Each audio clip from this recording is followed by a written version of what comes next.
அது இல்ல அது என்னன்னா ஒன் சைடு லவ்ன்றதுனால அவன் என்னன்னா தூரத்துல இருந்து பார்த்து அந்த சோசியல் டிஸ்டன்சிங்லயே தான் லவ் பண்ணிருப்பான். ஒரு 2 அடி டிஸ்டன்ஸ்லயே தான். ஆமா ஆமா.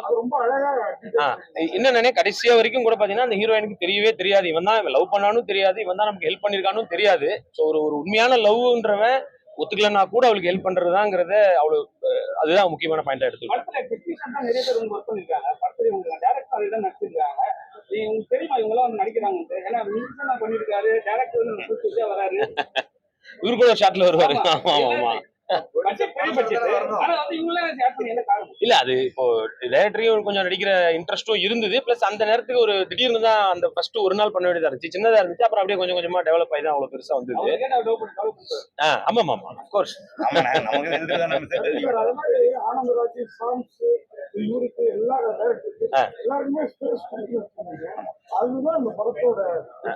ரொம்ப நன்றிண்ணே. ஆமா ஆமா ஆமா. நன்றி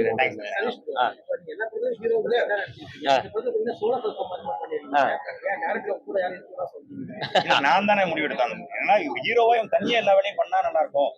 கடைசியில ஒரு ஹெல்ப் இவனுக்குன்னு ஹெல்ப் பண்றவங்க அங்கங்க கூட்டிகிட்டே கேரக்டர் இருப்பாங்க. மிச்சபடி கூடவே ஒரு கேரக்டர் வந்து ஹெல்ப் பண்றான்னு உடன்பாடு இல்லை. ஒரு ஹீரோவா இதெல்லாம் பண்ண எப்படின்னு யோசிச்சு பார்த்தேன். ஒரு ஹீரோவா இதெல்லாம் பண்ணா நல்லா இருக்கும் அப்படின்னு யோசிச்சு பார்த்தேன். அதுக்காக நான் எடுத்த முடிவு தான். சந்தானம் மாதிரி காமெடி சப்ஜெக்ட்ல லீட் பண்ணிட்டு போவீங்களா இல்ல சிவகார்த்திக் மாதிரி வந்து மாஸ் சப்ஜெக்ட் எடுப்பீங்களா? ஆக்சுவலா நம்ம அதுவும் நான் சொல்றேன், ஹீரோ ஆனோன்றதும் நம்ம டிசைட் பண்ணல. அந்த கதை வந்தது, அது ஏஜிஎஸ் மாதிரி ஒரு பெரிய கம்பெனி ஓகே பண்ணாங்க. அதோட சக்சஸ்க்கு அப்புறம் திருப்பி அதே கம்பெனில இன்னொரு படம் கிடைச்சு அதுவும் சக்சஸ் ஆச்சு. ஸோ நம்ம டிசைட் பண்ணி இல்லைன்னு அந்த மாதிரி கதைகள் அமையும் போது பண்றதுதான். இதுலயும் கொஞ்சம் மாத்தி பண்ற மாதிரி தான் முயற்சி பண்ணிருக்கேன். இதை தாண்டி கொஞ்சம் சீரியஸாவும் ஒரு சின்ன ஒரு ஹீரோனா அதான் அந்த ஃபைட் பண்ற ஹீரோவா இல்லாம அந்த பிரெயினை வச்சு ஜெயிக்கிற ஹீரோவா. ஸோ பிளான் கிடையாது, என்ன மாதிரி ஸ்கிரிப்ட் வருதோ அதுக்கு எப்படி ப்ரொடியூசர்ஸ் கிடைக்கிறாங்களோ அது மாதிரி போலாம் தான்.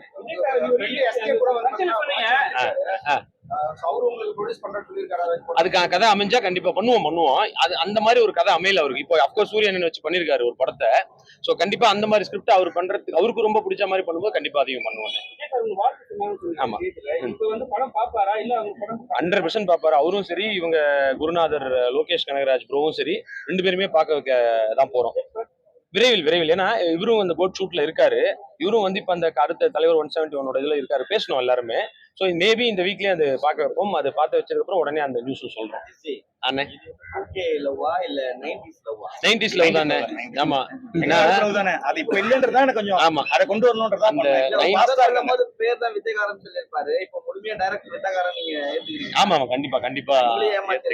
ஆமா ஜோடி உங்க பக்கத்துலயே சேர்க்காம ஆமா. சோ இப்ப 2K லவ்வும் இந்த 90s லவ்வ பார்த்து இந்த மாதிரி இருந்தா நல்லா இருக்கும், மாறணும் அப்படிங்கறது எங்களோட ஒரு இதுவா இருந்துச்சு. ஸோ உடனே நான் சொன்ன மாதிரி தான் அந்த டிஸ்டர்ப் பண்ணாம ஹர்ட் பண்ணாம பிடிக்கலன்னா கூட அதை அப்படியே அமைதியா விலகி வர்றதுதான் உண்மையான லவ்ன்றதை இதுல சொல்லியிருக்கோம். வந்தாங்க. ஆக்சுவலா என்னன்னா எல்லாருமே அந்தந்த டைப் ஆனந்தராஜ் சார்லாம் பயங்கர பிஸியா இருக்காரு. பட் அவரோட சப்போர்ட் என்னைக்குமே இருந்தது. நாட் ஒன்லி இது, நீங்க காஞ்சூரிங் கண்ணப்பிலையும் பாத்துருக்கீங்கன்னா நாங்க நிறைய ரீல்ஸ் எல்லாம் பண்ணி போட்டோம். அதெல்லாம் ஒத்துக்கிட்டது ரொம்ப பெரிய விஷயம் தான். இந்த படத்துக்கு ரொம்ப நான் எதாவது பார்க்க ரொம்ப ஹாப்பியா இருக்கு. அவரோட சின்ன பஞ்ச் எல்லாம் கூட நல்லா ஒர்க் அவுட் ஆயிருக்கு. ஸோ எல்லாரும் பிஸியா இருக்கிறதுனால வர முடியல.